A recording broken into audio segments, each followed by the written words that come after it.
आज की वीडियो में हम बात करेंगे एक फ्रेंच मूवी के बारे में। इसमें गांव के एक गरीब घर की लड़की की शादी किसी अमीर घर में कर दी जाती है, जिसके बाद वो लड़की उस घर में एक पिंजरे में बंद पक्षी की तरह रहती है और उसका पति भी उसके साथ अजीब तरह से बिहेव करता है। फिर एक दिन उसका पति घर छोड़कर चला जाता है। तब पीछे से वो अपनी जरूरत पूरी करने के लिए घर के एक नौकर के साथ अपना चक्कर चला लेती है और रोज उसके साथ टपाटप करने लगती है। फिर एक दिन अचानक उसका पति घर वापस आ जाता है और उसे उसके कांड के बारे में पता चल जाता है। इसके बाद क्या होता है ये देखेंगे हम आगे इस वीडियो में। फ्रेंड्स, हम आपको इस वीडियो में मूवी का नाम भी बताएंगे, उससे पहले प्लीज चैनल को सब्सक्राइब कर ले और बेल आइकन को भी दबा दे। तो चलिए शुरू करते हैं आज की वीडियो। मूवी की शुरुआत होती है गांव के एक चर्च से, जहां कैथरीन नाम की एक लड़की की शादी हो रही होती है। अगले सीन में घर की नौकरानी एना कैथरीन को उसकी पहली रात के लिए तैयार करती है। दरअसल कैथरीन बहुत ही गरीब परिवार से थी, लेकिन उसकी शादी एक अमीर परिवार में हुई थी। कुछ देर बाद उसका पति अलेक्जेंडर वहां आता है और वो कैथरीन को अपने कपड़े उतारने को कहता है, तो कैथरीन वैसा ही करती है। लेकिन अलेक्जेंडर बिना कुछ किए अपने बिस्तर में सो जाता है और फिर अगले कई दिनों तक वो ऐसा ही करता है। अब कैथरीन को ये समझ नहीं आ रहा था कि उसमें ऐसी क्या कमी है जो वो उसके साथ ऐसा कर रहा है। फिर एक रात वो कैथरीन को अपने कपड़े उतार कर दीवार के पास खड़े रहने के लिए कहता है, तो कैथरीन वैसा ही करती है। फिर अलेक्जेंडर उसे देखते हुए अपने हाथों से ही अपना पानी निकाल लेता है।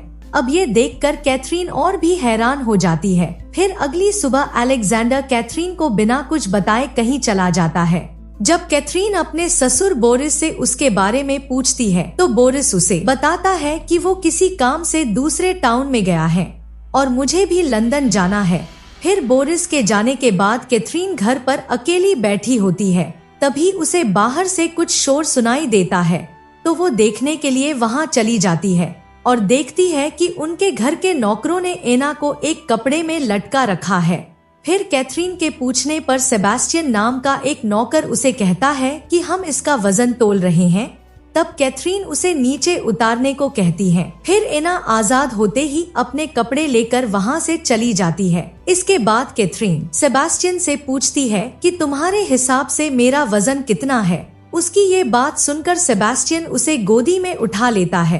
तब कैथरीन गुस्से में उसे धक्का मार कर वहां से चली जाती है। उसी रात जब कैथरीन अपने कमरे में होती है, तो उसे दरवाजे के उस पार कुछ आहट सुनाई देती है। जब वो उसके पास जाकर देखती है, तो वहां और कोई नहीं बल्कि सेबास्टियन ही खड़ा होता है और वो जबरदस्ती कैथरीन के कमरे में घुस जाता है। फिर जब कैथरीन उसे वहां से जाने को कहती है, तब वो जबरदस्ती कैथरीन को पकड़कर उसे किस कर देता है, जिससे कैथरीन के सोए अरमान जाग जाते हैं और वो सेबास्टियन को किस करते हुए बेड पर गिरा लेती है और अच्छे से उसके घोड़े की सवारी करती है। इस तरह सेबास्टियन भी अपने इरादे में कामयाब हो जाता है। खत्म गया। इसके बाद वे दोनों दिन रात बस यही काम करते रहते हैं और इस तरह वे एक दूसरे की जरूरत को पूरा कर रहे थे। फिर एक दिन बोरिस वापस घर आ जाता है। तब उनका एक नौकर बोरिस को कैथरीन और सेबास्टियन के कांड के बारे में सब बता देता है। तो बोरिस सेबास्टियन को बहुत बुरी तरह से पीटता है और उसे एक कोठरी में कैद करवा देता है। फिर जब कैथरीन उसे आजाद करने को कहती है, तब बोरिस उसे कहता है कि जो तुम्हें मेरे बेटे के साथ करना चाहिए वो तुम एक नौकर के साथ कर रही थी। इस पर कैथरीन उसे कहती है कि तुम्हारा बेटा तो घर से भाग गया, अब इसमें मैं क्या कर सकती हूँ, मेरी भी कुछ जरूरतें हैं। तो बोरिस उसे भी थप्पड़ जड़ देता है। फ्रेंड्स, इस फिल्म का नाम है लेडी मैकबेथ। ये 2016 में रिलीज हुई थी। आगे हम देखते हैं कि बोरिस कैथरीन को समझा रहा होता है कि अगर इस घर में रहना है तो तुम्हें अपने तौर तरीके बदलने होंगे, लेकिन कैथरीन तब भी उसे सेबास्टियन को आजाद करने को कहती रहती है। अब इस बात से गुस्सा होकर बोरिस अपने कमरे में चला जाता है, तो कैथरीन उसके दरवाजे के आगे कुर्सी लगाकर उसे लॉक कर देती है और खुद एना के साथ बैठकर नाश्ता करने लगती है। तभी बोरिस बाहर निकलने के लिए शोर मचाने लगता है। जब एना दरवाजा खोलने लगती है तो कैथरीन उसे मना कर देती है।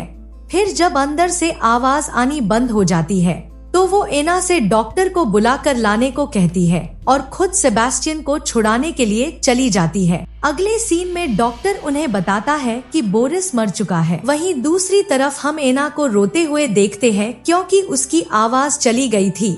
दरअसल एना ने उनके नाश्ते में जहर मिला दिया था। इसके बाद बोरिस का फ्यूनरल कर दिया जाता है। अब कैथरीन और सेबेस्टियन पूरी तरह से आजाद हो चुके थे और कैथरीन उसे अपने पति के कपड़े भी दे देती है।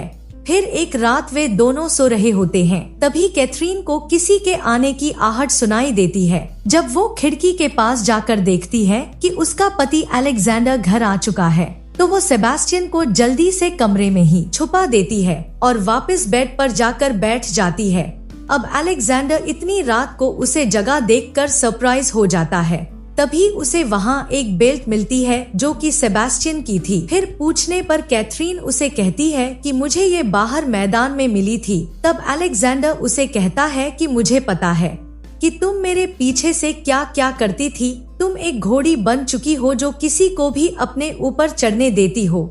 और क्या तुम जानती हो कि मेरे पिता तुम्हें खरीद कर लाए थे, इसलिए तुम एक गुलाम की तरह हो। अब इतना सुनने के बाद कैथरीन सेबेस्टियन को बाहर निकाल कर ले आती है और अलेक्जेंडर के सामने ही उसके साथ पलंग तोड़ करने लगती है।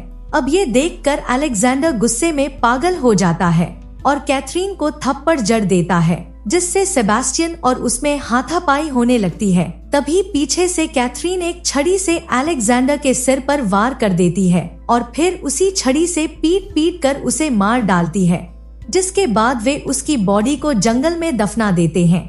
लेकिन उसकी मौत से सेबेस्टियन काफी घबरा गया था, तो कैथरीन उसे समझाती है कि अगर हम उसे नहीं मारते तो वो तुम्हें मार देता और अब हमारे बीच कोई नहीं है। फिर उसे कंफर्ट देने के लिए कैथरीन उसे फिर से अपनी गुफा की सैर करवा देती है।